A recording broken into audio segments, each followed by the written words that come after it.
Well, hi everybody. Today is the 12th day of the 12th month. Oh my goodness, getting closer. I'm Dr. Laurie Davis, and you're listening to the Dr. Laurie Davis Show, or watching it perhaps. You're planning on watching it. And of course, always excited to be here on Tuesdays with my good friend Ramin Modiri, our Yeah. financial guru. Welcome to the show, Ramin. Thank you very much. It's great to be here.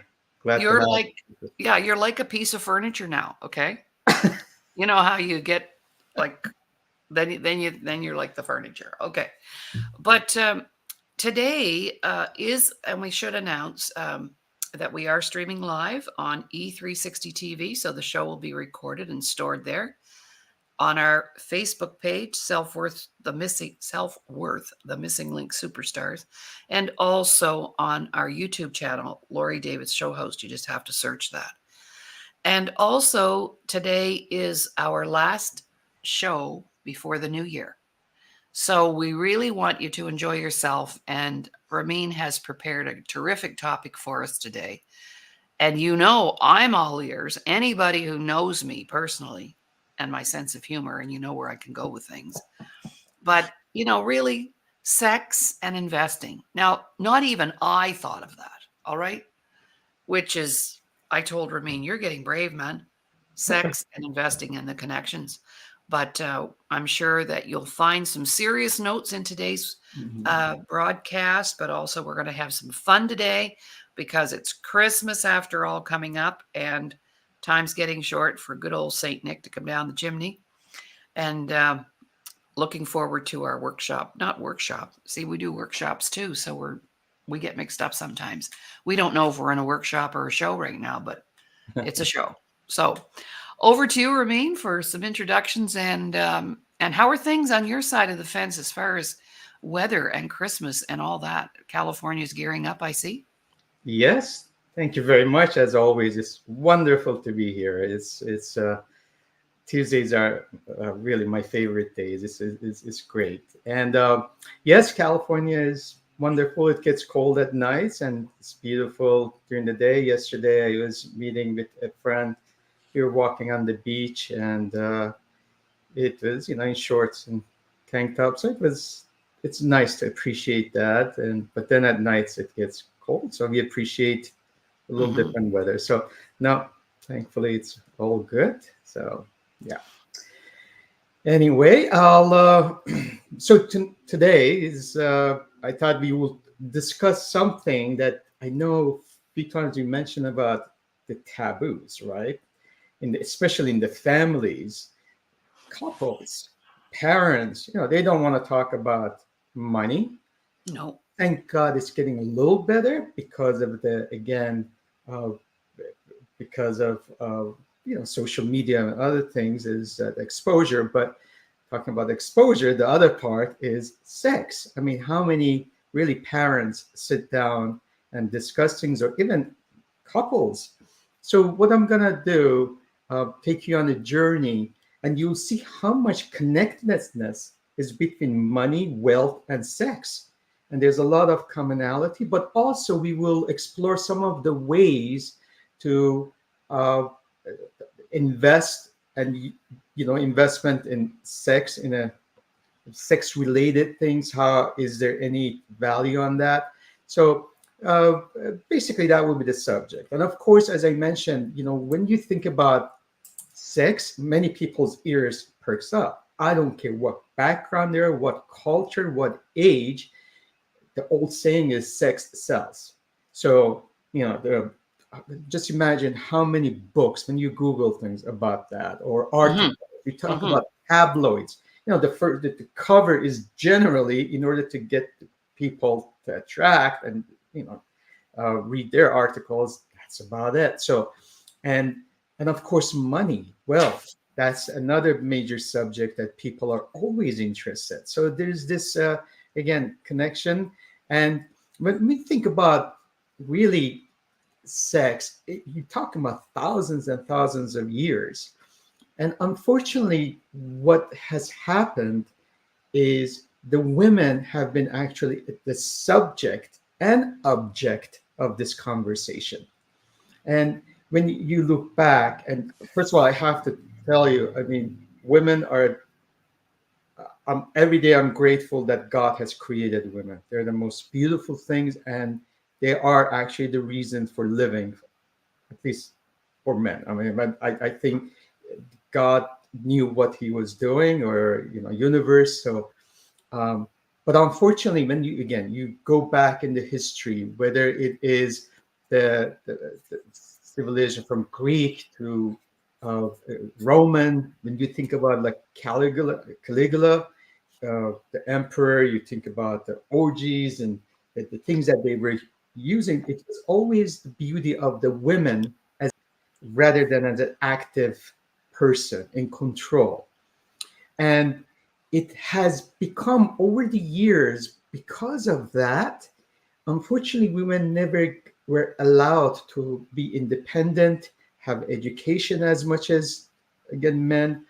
Till, thank God, till recently it's changing. But till then, the marriage would be based on, for the women, was based on need. The parents would do that. They would arrange, and then poor 12-year-old had to marry a 80-year-old, a 60-year-old, a 50-year-old. And they were, the reason was for the bringing up children, but also the pleasure. So that had not changed. And even today, when you look at like some of the developing countries, you think about Africa, for instance, access to, really, again, it goes back to education, is very limited. So uh, we look at uh, some of the civilizations, especially you think about Ottoman or Persian, you think about harems, you think about one king. And I know one of the kings, which actually my mother is supposed to be a part of that ancestry. He had 1,000 wives, 1,000. I mean, I don't know how many children he had. So you become, again, a subject and an object of men in this situation. And I'll take you back about the. It's not just, let's say, in pre-civilization. You look at China, for instance. With the Chinese, eh, there was this practice, was the foot binding, which was in the Middle Ages. They would bring these 5 and 6-year-old girls, except their big toe. They will massage them, first of all, massage the foot, oil it, and then they would break the 4 other little toes, and they would bend to have that curvature. So they were the little feet. So the subject was that, because they thought, again, in those days, the wealthy women, or the wives of wealthy people, don't have to work, so they don't need feet. So they will have the little feet. But the explorers in the 14th century, European explorers, when they thought otherwise, they thought one of the main reason was, it was the sexiness of the movement of the hips. So when you have little feet, they had to, in order to keep their balance, Oh, wow. so Right. that was the sign of, again, sexiness. And now you think about today's, I mean, we have 6 inch, 7 inch high heels or something. Again, it's the movement of curvature. So it's all about pleasure of men, because they would get aroused, and but Hmm. also it's the wealth, right? So it was a sign of wealth. And I will bring it to today's world. I mean, you think about some of, we call like the trophy wives. You see Rupert Murdoch of the world, or late Hugh Hefner, or Larry King, George Soros. They all marry very young women. Uh, whatever reason is, of course, it's the wealth, and the women, beautiful women, will marry them. You can even go back to like Anna Nichols Smith, marrying, someone's 90 years old who died. And of course, you had that, um, that the whole dilemma of the heirs. And then even you think about Housewives series, Housewives of Atlanta, Housewives of New York, Orange County. And I met, it's funny, I know some of those housewives. I know their husbands. So I know there's this, again, unfortunately, women have been married to these things. whether they accept it or not, it has been based on need. So even the relationships between the couples, you don't know, again, especially culturally, you don't know, is it because of love? Do they really enjoy having sex with their husband? Or is it because that's the only solution there was? It was based on financial need. And they have to satisfy the husband's desires or goals because they don't have any outlet. They cannot be on their own, especially if there are children. So you see that connectedness between money Mm-hmm. and obviously sex. It could be in marriage or relationships outside Mm-hmm. sex. So that brings me to this. I'm so blessed. I have a daughter, my first child, and it has, for every dad, I mean, it's the most wonderful feeling to have a daughter. And I think fathers who have daughters, they have a little better appreciation of women, in my opinion.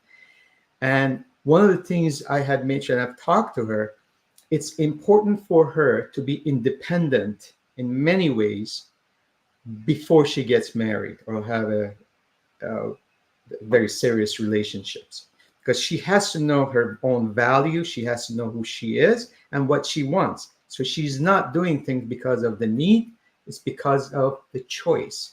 And that's something that we all have to strive. And again, it is, having daughter is a most wonderful thing. And of course, my wife, my daughter is Mm-hmm. such a special girl. So at the end of the day, it's all about education. Women have always been deprived of having that education. So now things are moving. Now in United States, for instance, we have 39 states. They actually have mandatory or close to that of sex education. So they put value on that. But there's only 23 states. They have somewhat of requirements for financial education. Whoa. So, excuse the language, but they know how to use a condom, but they don't know how to use a checkbook. So, Right.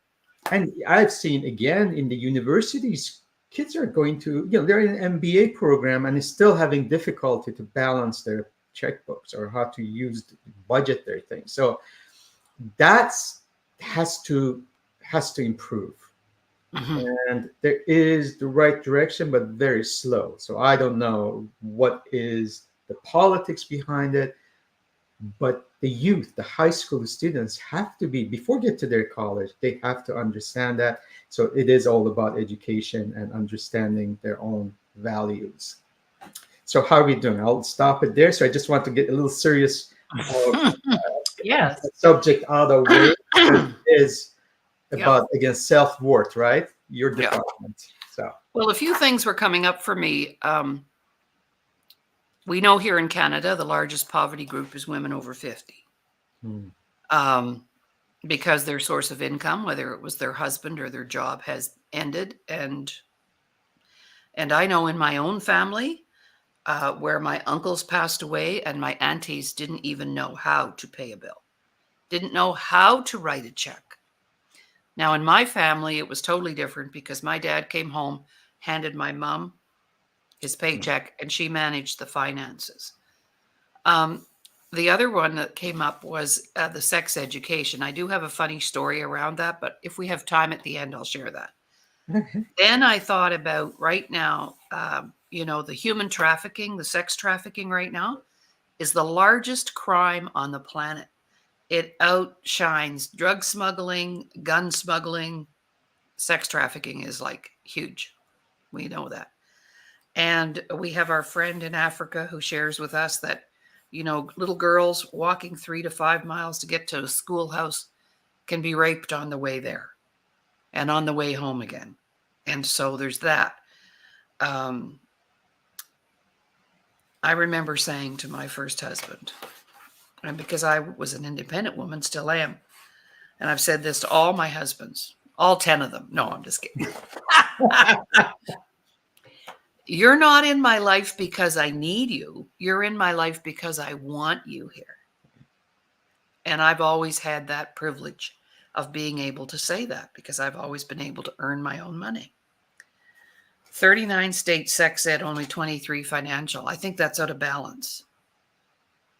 And I have said, and I'll say this in complete jest, so this is in complete for fun. Well, if things got really tough, I could always strap a mattress to my back and go to the city, right? And women do that. They sell their bodies to earn Unfortunately, a living, feed their kids. It's like, okay, it's a commodity.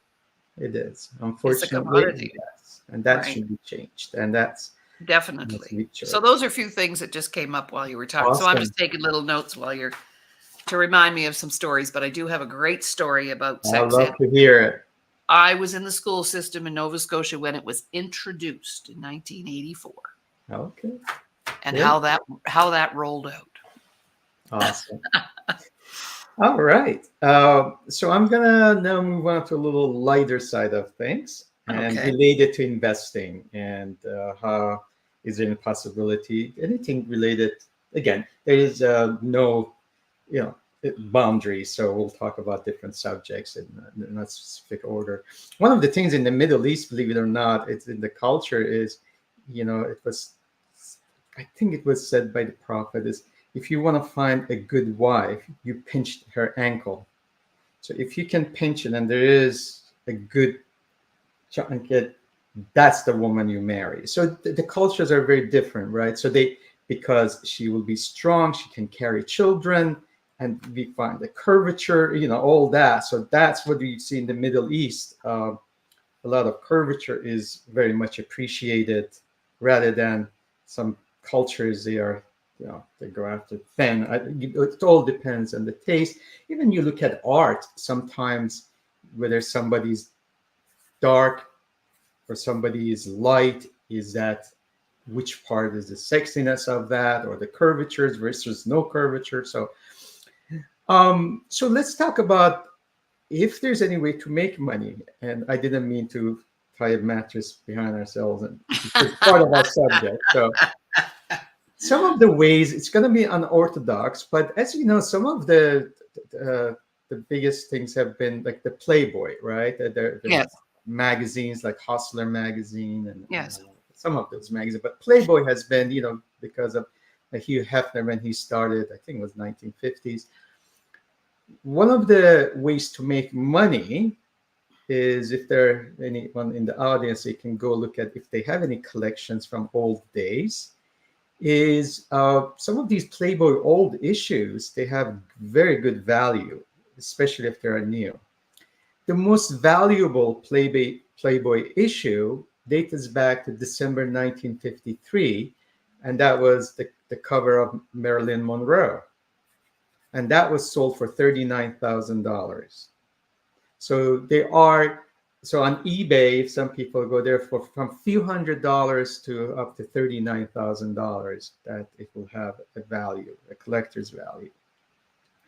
Another tidbit is, over the years, the literature, right? I mean, if anyone has read Boccaccio's Decameron, but in the 20th century, it was the Lady Chatterley's Lover by D.H. Lawrence. But because of the explicit language, in 1928, he had to privately print 1,000, and that's all it was, limited printing. And Oh, he wow. signed them because he was worried he could not publicize that. So there's 1,000 original again, it was signed copies out there, and they go from 7,000 to 30,000. So if you're looking at your grandparents or parents, or you go to these old books stores or somewhere that they sell the old books, look for that. You can make some money basically in some of these old collections. So coming to more of a stock oriented, we think about the condom market size in Mm. 2021 was 5.87 billion with a B dollars. It's expected to almost double to 10.97 billion, almost 11 billion by 2028, which is almost 4 years from now. So some of these companies could be a good subject of maybe investment investigation. You can do some research. Some of the big ones, like India now, is most populous country in the world. So their biggest condom maker is called Cubit Limited. So if you have any audience in India, if they want to explore that. But the most famous, really emerging countries is from Malaysia. It's called Carex, which is Karex. When you go to Germany, is the CPR GmbH. That's the biggest German. And then uh, when we go to Japan, there's a couple. There's Okamoto, and then there's also Sagami Rubber. So those are the two big Japanese. And then in United Kingdom, there is Reckitt Benckiser. So there are these companies, and then in Australia we have the Lifestyles Healthcare, and those are the big ones. In the United States, there's one private company called One Condoms, but the biggest one. So this is maybe our audience can do a little more research, because if they want to, it's always, there is a group of investment called Sin Industries, right? With the sin industry, you think about alcohol, you think about Vegas, gambling, you think about tobacco, and also sex. Those are the group. And actually, there are funds called, there are sin funds that they invest in these things. In the United States, there's a public company which has the largest share of condoms, and you might have heard of it. They're the maker of Trojans.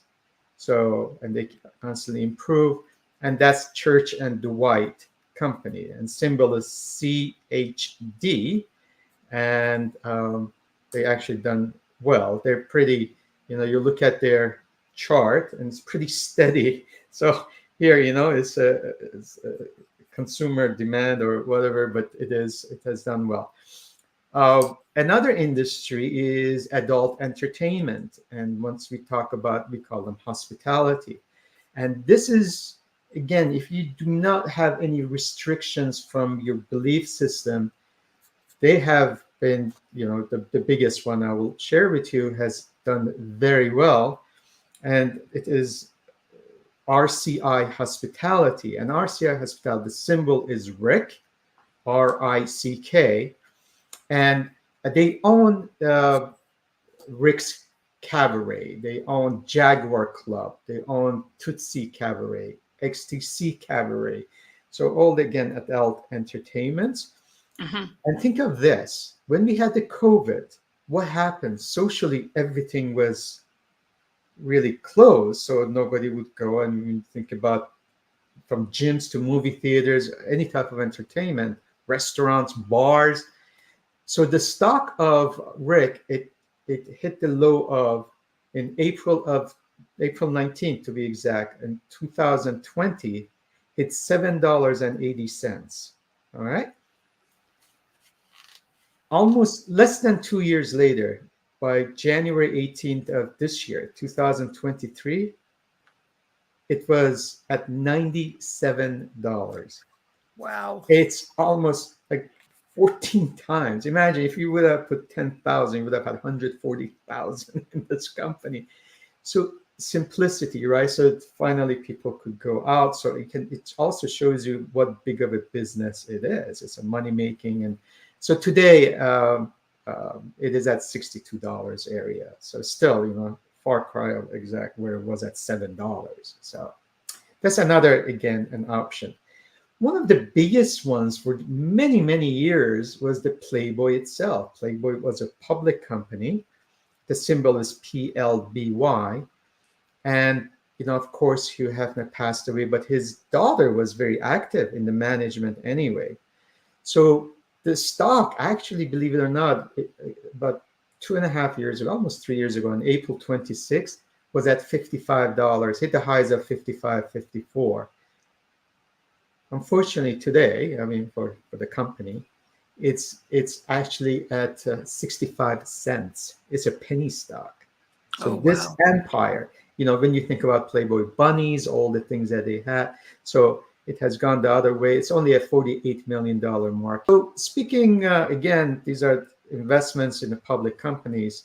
In if you recall, in 1998, late 1990s, 1998, Pfizer came with Viagra, and everybody was excited. So Pfizer obviously is developed, but there's so that kind of a related. We have Eli Lilly is the psoriasis. It's like those two. That's also related. If I mean these are huge companies, but like Viagra was the blue pill for the PF and the Pfizer's, which the symbol is PFE. So I'll stop there. Any comments in that? Oh, okay. All right.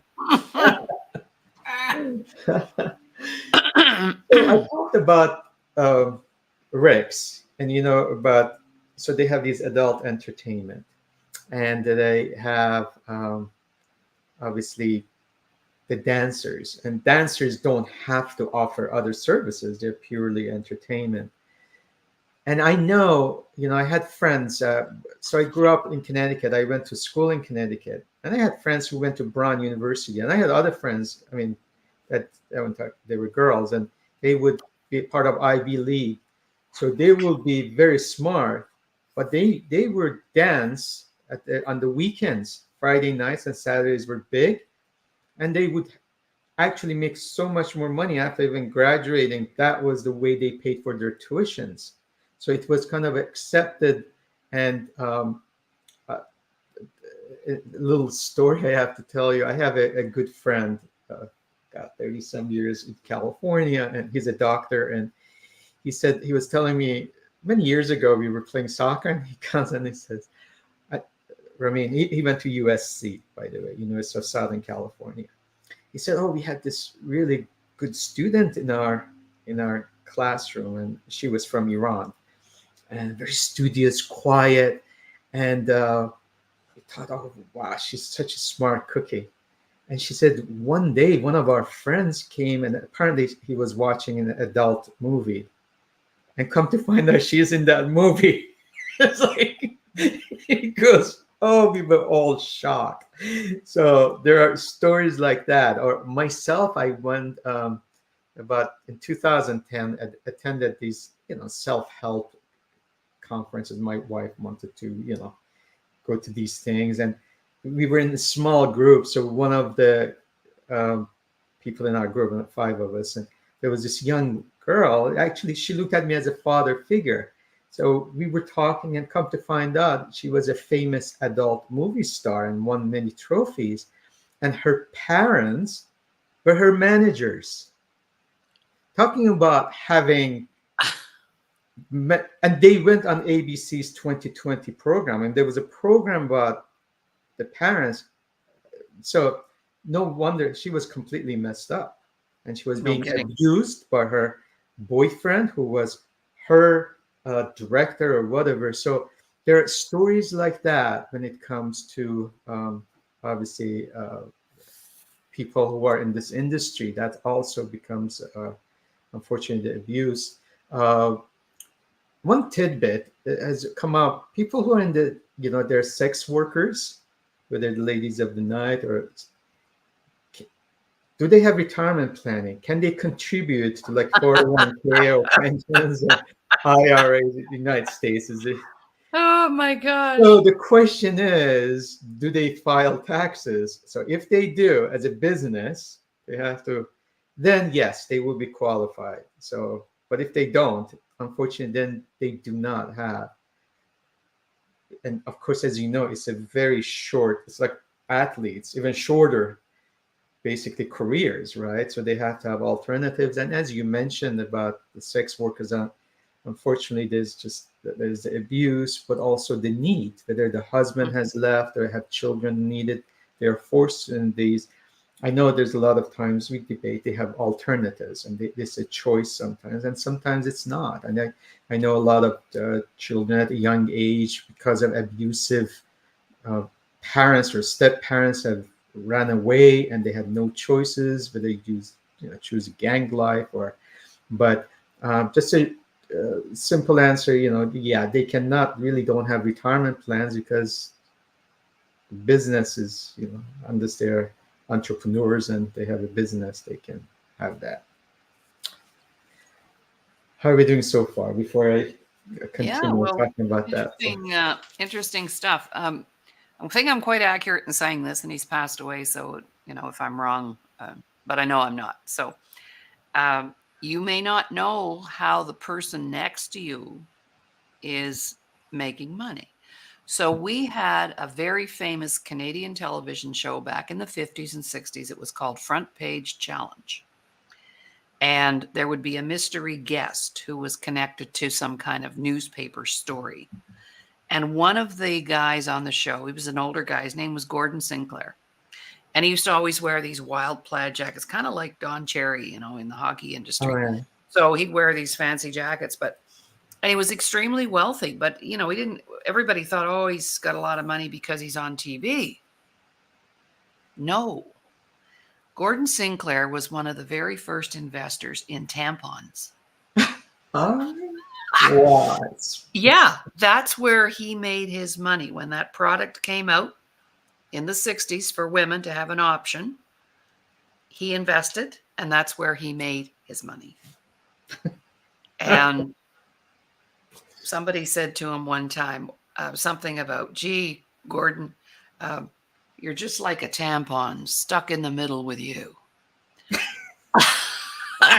So there was this big thing about Gordon Sinclair being involved in that, because that was a product that came out for women, at that time, right? Right.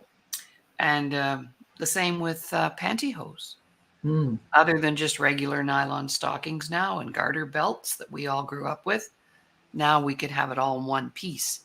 And as a pantyhose, that was a product that came out for women back in the 60s as well.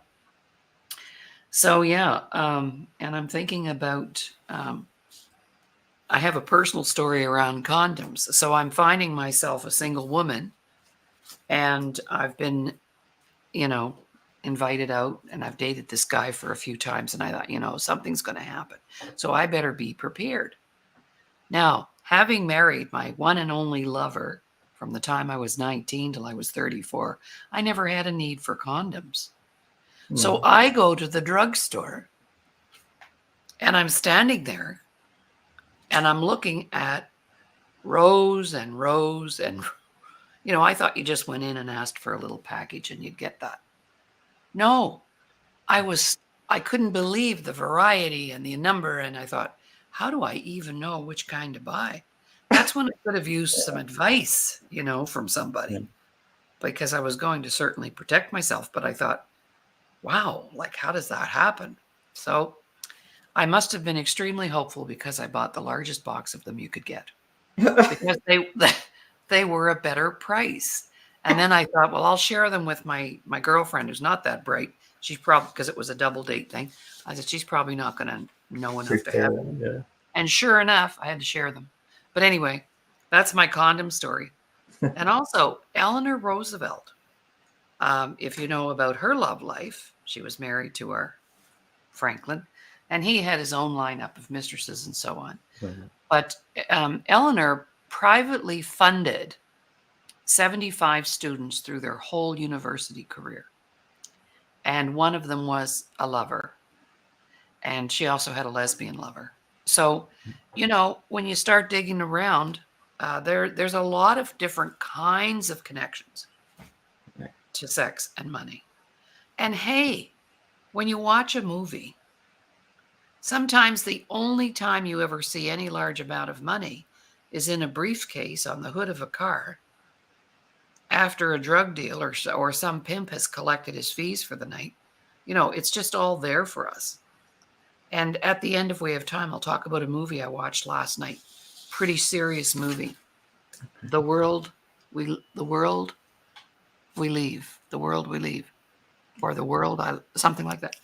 Julia Roberts and Ethan Hawke. Okay. Right. Wow. Right. You know how Hollywood's always ahead of us, right?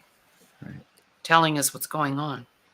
Well, speaking of that just brings us to the subject you just mentioned about the money. And I know you watched The Wolves of Wall Street, and you see the connection with the drugs and, again, the women.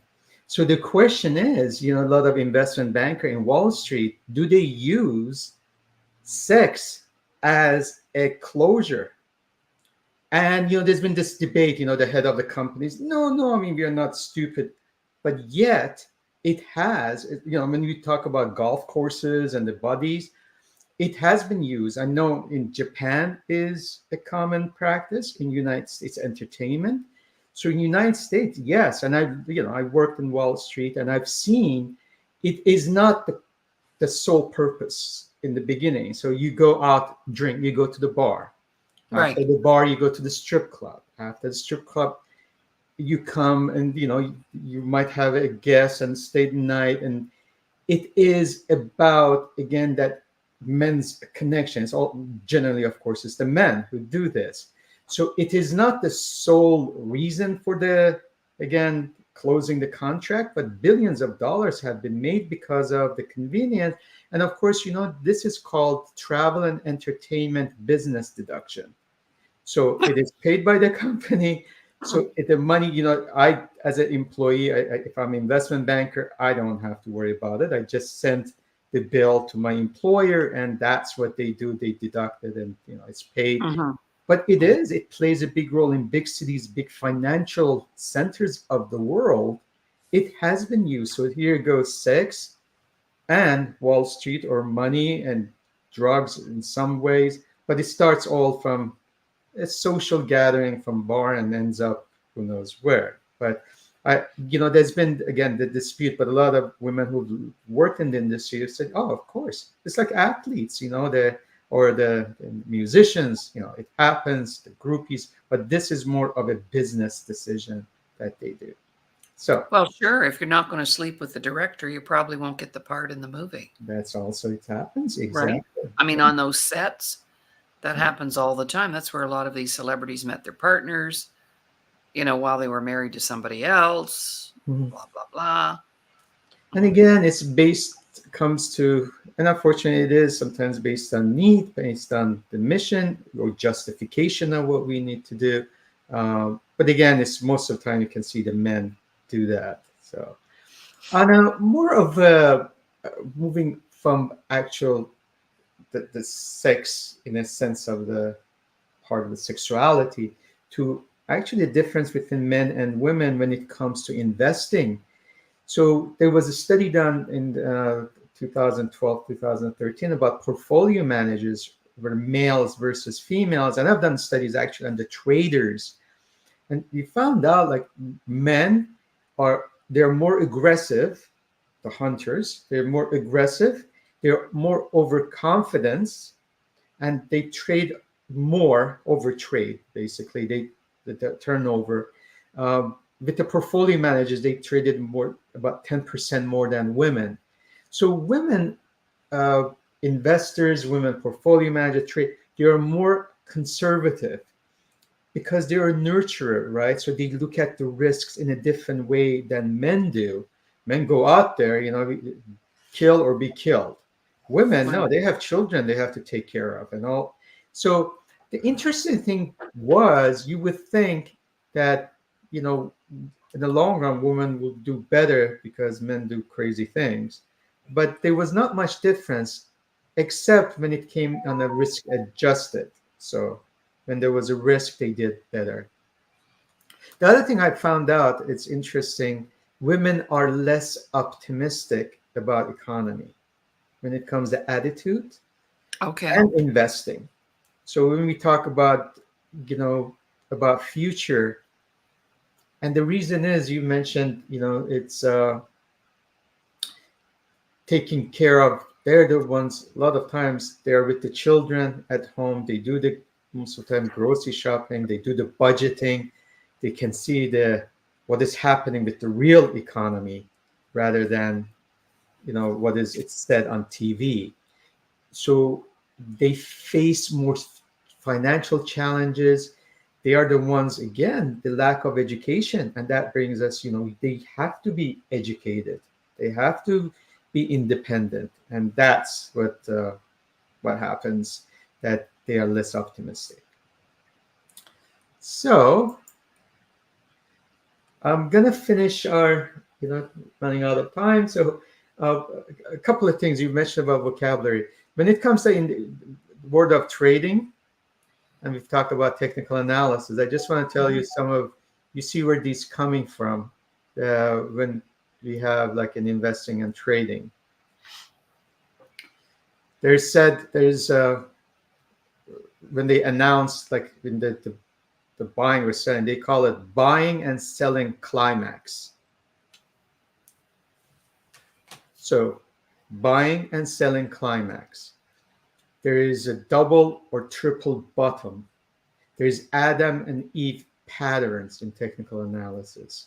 There Hmm. is firming up. So you know who was the one who came up with these terms. It was not a female. It was an, a male sat there and came up with these ideas about vocabulary of these. So there's, you can see there's sexuality involved. So I'm going to finish our today's gathering session with our some quotes from our favorite investor Warren Buffett. So if you're ready, I'm going to share some of his um, words of wisdom. So when it comes to diversification, that means you don't want to have put all your eggs in one basket. He says if you have a harem of 40 women, you never get to know of them very well. So basically, when it comes to investing stocks, you don't want to have like everything all over. You want to have a good quality companies, few of them, and really know them. So he uses harem, or again, this is sex. Oh, interesting. Yeah. Yeah. So the second thing he says, a bull market is like sex. It feels best just before it ends.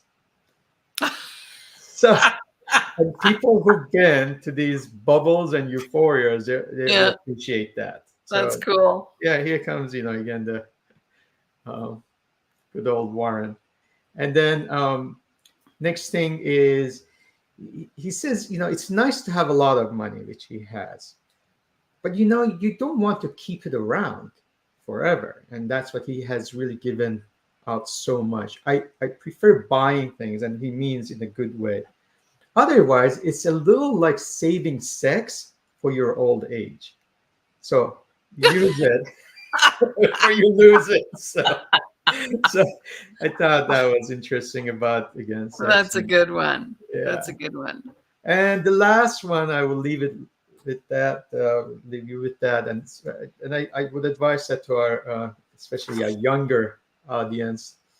He says you want to have a passion for what you're doing. You don't want to wait until 80 to have sex. So you really, we always leave this deadline. I will do it then I will have the. No, enjoy what you're doing, follow your passion, and again, this is a relationship between years of making money, but also doing what you love. And I thought that was very timely. So with that in mind, that's our just a little tidbit of connection of money, Oh, investing, it's, and sex. So. you know what? It's not even a tidbit. It's huge Mm. when you think about it and how much money is made in the sex industry just by itself. Because, like you said earlier, sex sells. Yeah. Exactly. You've given me an idea of adding a sexual component that if your self worth is through the roof, you'll have terrific sex. It does absolutely. Yeah, I totally. Right? Yeah, yeah, Oh my gosh. yeah. Um, so let me share my sex education story because Please. I was in the school system when sex education was introduced in my neck of the woods. And so I've told this story before, I believe, not with you and I, but in another occasion. But so I'm teaching grade 6. My best friend that I'd gone to university with, he teaches the other grade 6. So they were meeting with the grade 6 teachers. There were just the two of us in the school about this curriculum. And I said, "Oh, geez, you're kidding. Got to do this now? One more thing we have to do that the parents aren't doing." So we were, seeing ourselves always providing services that parents should have been providing, Yeah. right? When are they going to learn how to read? What, why they're here? So anyway, we met. He and I met, and I said, I have an idea. He said, what's that? I said, why don't you take all of the girls and I'll take all of the boys?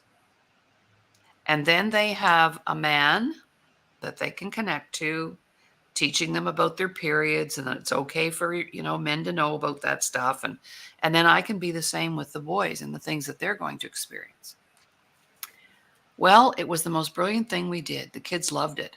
But anyway, we introduced it to the kids. So I have this whole room full of boys, 12-year-old boys.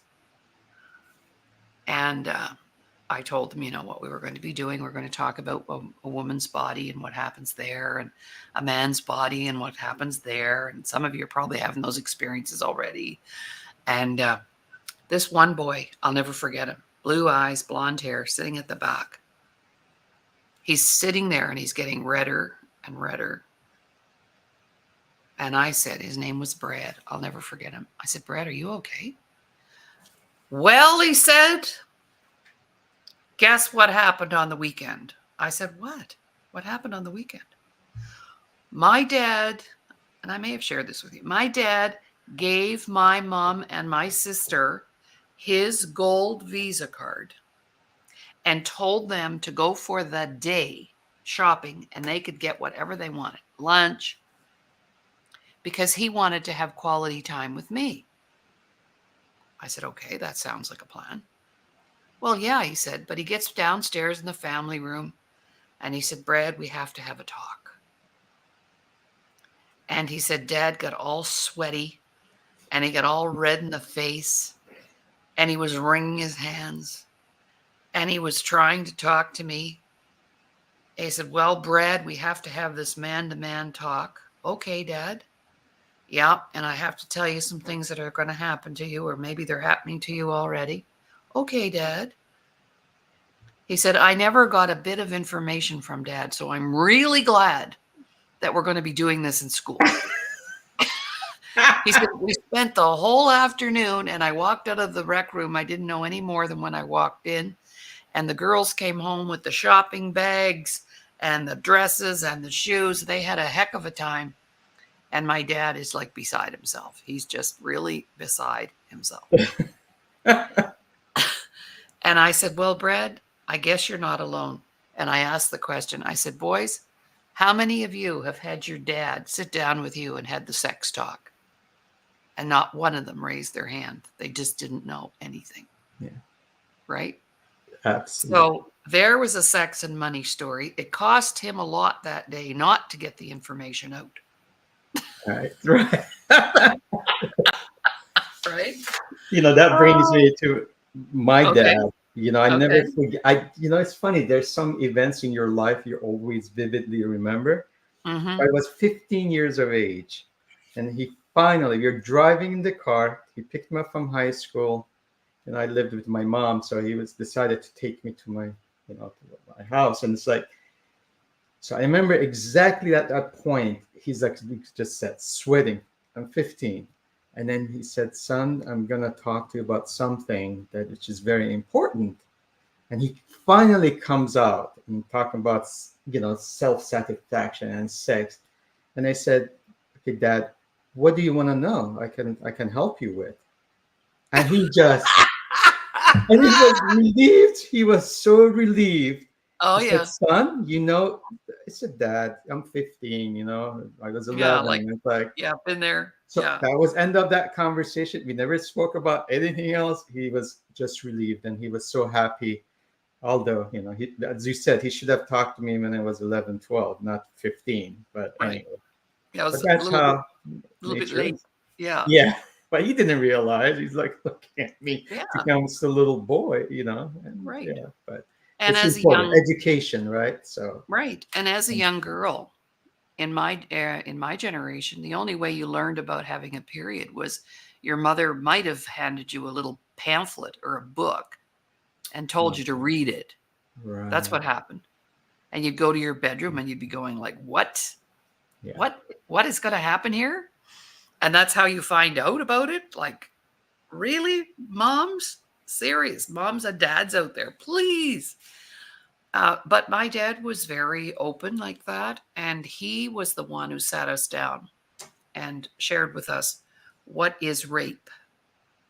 So I have there's three girls and then my brother, but the two oldest girls, me and my sister, he said, what is rape? And we said, we don't know. He said, well, I'm going to explain it to you so that if at any time this might be going to happen, here's what I need you to do. And he gave us instructions about not fighting back, not screaming, just do it, just take it, because he said, then you come home and tell dad, and dad will go take care of that. But he said, if you scream, if you holler, if you fight back, you could get killed.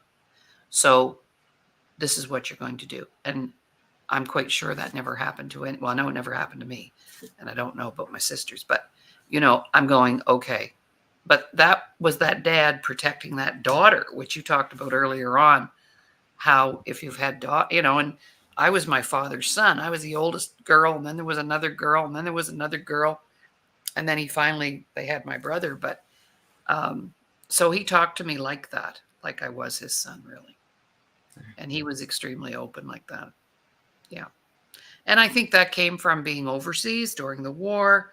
And, when they were young men, 18 he was, and in their 20s, early 20s, when they had 3 days off of leave, they give them a package of condoms, a carton of cigarettes, and a 40-ouncer of some kind of alcohol, and tell them to have a good time because you might not be coming back. And if you do come back, that might be the last time you come back. So you enjoy yourself. So there were no limits, no boundaries there at all. Right. Yeah, exactly. My sister had a trip to England in her grade 12 class. And basically my dad told her that if she was walking the streets of London and she saw anybody that sort of even slightly resembled us, to just keep walking.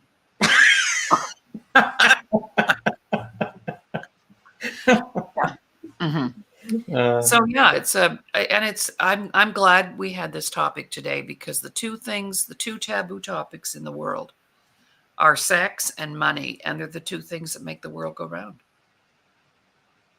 And it can be there's a lot of closeness when you think about investing the money. It's about, like you mentioned, confidence, education, knowing your own values, understanding who you are. And also by doing that, it gives you independence. And it goes back to what we're doing.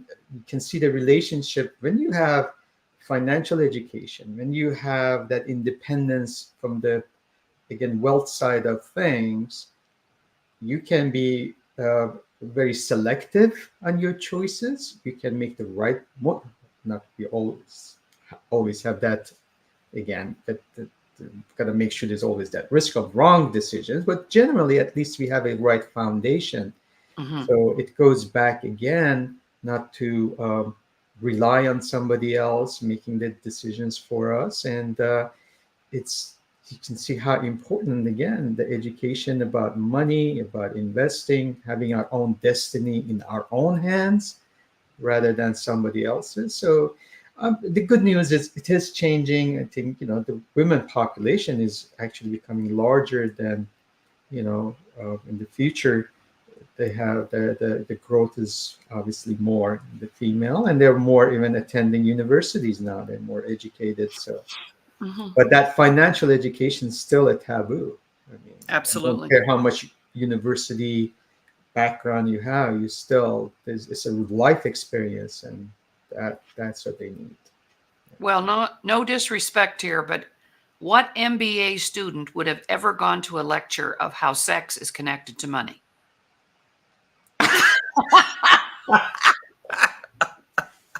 Right? Not gonna happen. So it's pretty limited, pretty in the box still, when it comes to finance. We have to look at all aspects, all angles, and you helped to open us up around that today. So I want to thank you for that, for stepping out of the box and going like, wow, let's do this. That was amazing. So thank you so much.